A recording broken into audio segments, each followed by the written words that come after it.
श्रीमद् भागवत गीता में कर्म को श्रेष्ठ माना गया है। सभी सनातनी भाइयों को भगवान ज्ञान दीपक चैनल में बहुत बहुत स्वागत है।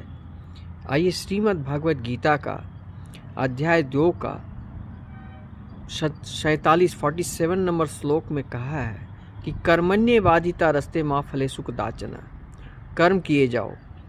लेकिन अब प्रश्न आता है कि वो कर्म को श्रेष्ठ क्यों बनाया गया? इसलिए कि कर्म का न्याय कभी खाली नहीं जा सकता है। कर्म अगर जैसा करोगे वैसा ही पाओगे। अगर कर्म तुम्हारा बुरा है तो उसको कोई अच्छा नहीं कर सकता है।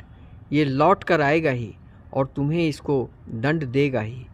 और यदि तुम पाप कर्म करते हो तो तुम्हारा विनाश निश्चित है, और तुम पुण्य काम करते हो, सात्विक कर्म करते हो, तो तुम्हारा सात्विक विचार, सात्विक सोच, सात्विक मानसिकता अगर है तो तुम बहुत आगे जाओगे और तुम्हारा परम गति होगा।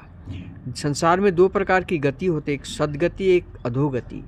तो सद्गति उनको होते हैं जो अच्छे कर्म करते हैं, और दुर्गति उनको होती है जो बुरे कर्म करते हैं। ये कर्म का न्याय एक ऐसी न्याय है जिसको कोई काट नहीं, इसी को कहते हैं विधि का विधान।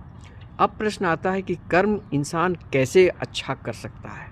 इसके लिए किसी गुरु का आवश्यकता होती है, और गुरु भाग्य से मिलता है, और भाग्य के द्वारा ही तुम स्वस्थ हो, सबल हो, सुंदर हो, और भाग्य के द्वारा ही अच्छे मित्र हैं, अच्छे पड़ोसी हैं, अच्छा परिवार हैं, अच्छे लोग हैं तुम्हारे साथ। ये भाग्य का देन है।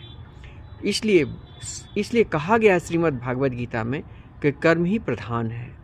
कर्म प्रधान विश्व करी राखा, जो जस करहि तस फल चाखा। इसलिए दोस्तों, सभी को मैं ये कहना चाहता हूँ कि कर्म को करने से पहले सोच लो कि तुम्हारी 2 आँखें हैं, उससे देखो कि ये सत्य कर्म है कि असत्य कर्म है। असत्य है तुरंत त्यागो, सत्य के मार्ग में आओ। दुर्योधन के पास शक्ति, बल सब कुछ था, लेकिन फिर भी पराजित हुआ, क्योंकि वो अधर्म में था, पाप मार्ग में था, इसलिए वो पराजित हुआ। 5 पांडव की जीत हुई क्योंकि वे सत्य के मार्ग में थे और धर्म की लड़ाई में उनकी जीत हुई। श्री कृष्ण जैसे साथी उनके साथ थे। परम ज्ञानी श्री कृष्ण की कृष्ण भावनामृत का ग्रहण करो, श्रीमद् भागवत गीता का अध्ययन करो, भक्ति मार्ग में आओ, हानिकारक इच्छाओं का त्याग करो और श्री कृष्णा कॉन्शसनेस को अपनाओ। वक्त, समय और मेहनत को सही जगह पर लगाओ और भक्ति मार्ग में आओ। प्रेम से बोलो जय श्री कृष्ण, राधे।